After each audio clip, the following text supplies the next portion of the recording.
আজ রাত পোহালে কালকে তো মহরমের 10 তারিখ, এই কথাটা কয়জনের মনে আছে? অথচ অনেকে কিন্তু ব্রাজিল আর্জেন্টিনার খেলা নিয়ে দোকান পারে বসে আছে। রাত জেগে রাতের 4টা পর্যন্ত তারা খেলা দেখতেছে, অথচ ঘুম নষ্ট করে। আর মহরমের 10 তারিখে রোজা থাকতে হবে, সেইটা থেকে ওর চিন্তাই নাই।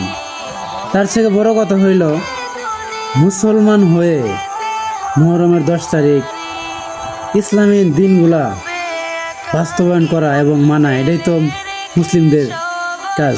সেটা না করে ইহুদিদের এক খেলা নিয়ে যারা হয়তো মিশে আসেন খেলাধুলায় এবং কি অনেক জায়গায়, মহরমের 10 তারিখ আল্লাহ একটি বছর পর একটি দিন দিয়েছেন। এই দিনটি আল্লাহ এমনি এমনি দেন নাই। এই দিনটি এমনি এমনি আল্লাহ মুসলমানকে এমনি এমনি দেন নাই। এরকম অনেকগুলা দিন দিয়েছেন। যে এমনও দিন আছে যে 1 রাকাত নামাজ পড়লে 500 রাকাতের নামাজের সওয়াব হয়ে যায়। 1 রাকাত নামাজ পড়লে 27 রাকাতের নামাজের সওয়াব হয়ে যায়। তা আল্লাহ এই দিনগুলো এমনি এমনি দেন নাই।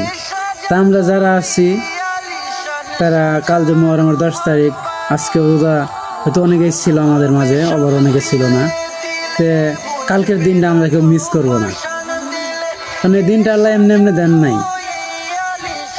আল্লাহ মুসলমানের উপরে খুশি হয়ে এই দিনটা দিছে। একটা বছর পরে একটা দিন আসে, মহরমের 10 তারিখ। যদি মহরমের 10 তারিখ একটু ভাবে ফিল করতে চান, যে নিজেরই অনুভূতি অন্যরকম লাগবে।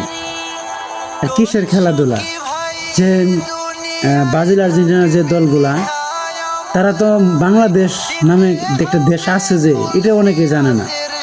এটা আবার কেউ নিয়ে কথা বলছি না, শুধু এটাই বোঝাতে যাচ্ছি যে মহরমের 10 তারিখ, এই কথাটা কয়জনের বা মনে আছে?